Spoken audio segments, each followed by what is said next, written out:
Thanks for tuning in and watching our golf cart build. We got the front lift kit installed. We went 12 inches in the front, 13 with the plates and everything. It's about 13 and a half in the rear. Some of you are probably wondering why I didn't do like an A-arm suspension and I went with the stock axles and stock suspension. Well, there's a couple of reasons for that. One, we're going for a Jeep look, so we wanted solid axles. Two, anybody can do this in their garage with their golf cart. Just about any golf cart should be this simple to lift. I mean, you don't got to cut it all apart or anything. Make yourself some lift blocks. You'll have to extend your brake cables and a couple of things like that. If you got an electric cart, you'll have to extend your power cables. But I like doing things that anybody can do. Now, there's sometimes we do stuff that not everybody can do. I understand not everybody can weld. But I'm sure everybody has at least one friend with a welder. So that and Harbor Freight, you could do that with a Harbor Freight welder. Just practice first. 3, it's cheaper. It's easier, and I think it'll look nicer. And number 4, it's a golf cart. We ain't going to the moon. We ain't going mudding. Well, it is Redneck Garage. You never know what we're going to do with this cart. But anyway, we ain't going mudding. This is for show. This is for the campground. This is for my wife to drive and have fun in. She's always wanted a lifted golf cart, and here you go. There you go. So that is why I didn't go all fancy with the suspension. But if this video gets enough attention, I will go and buy another junk golf cart when this one is finished, and I will build an absolute monster of a golf cart. We're talking A-arm suspension, 4-wheel drive. We will go all out on this puppy. If this golf cart video gets 50,000 likes, 50,000 likes, and I'll build that golf cart that you all probably want to see. But we got to do this one first. So that gives us plenty of time to get this video to 50,000 likes. So we're going to keep it short and sweet and simple. And I'll get you guys some video clips of me working on it at the end of this video.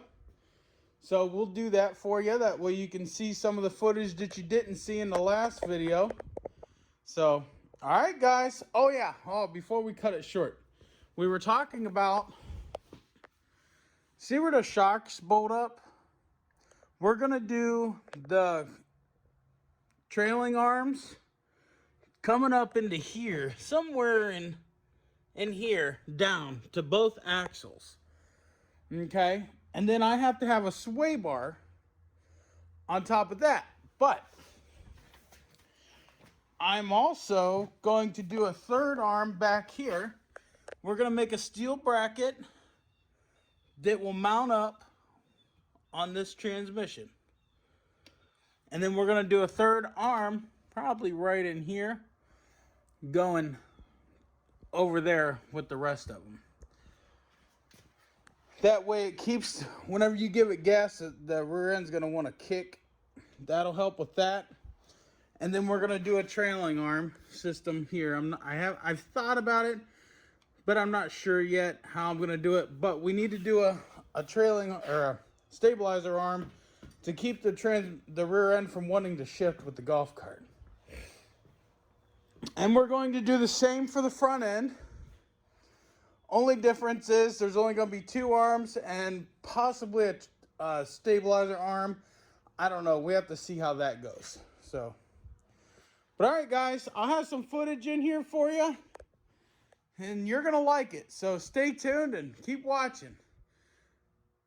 We'll see you later. Make sure you hit the subscribe button, and remember, 50,000 likes on this video, and I'll build a 4-wheel drive golf cart with A-arms and all of that. All right? We appreciate it. We'll catch you later. Keep watching.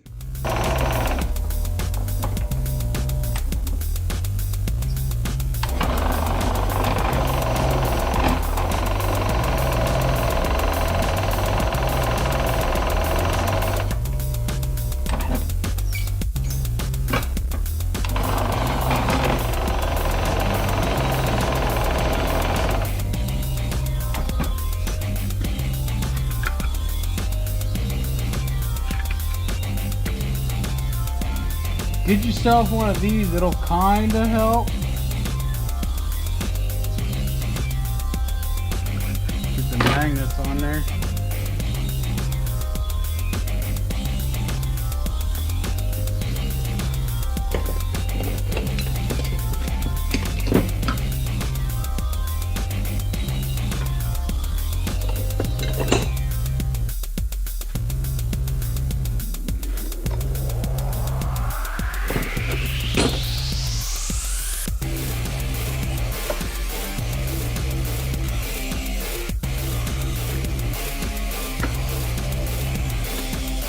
When you get this kind of level,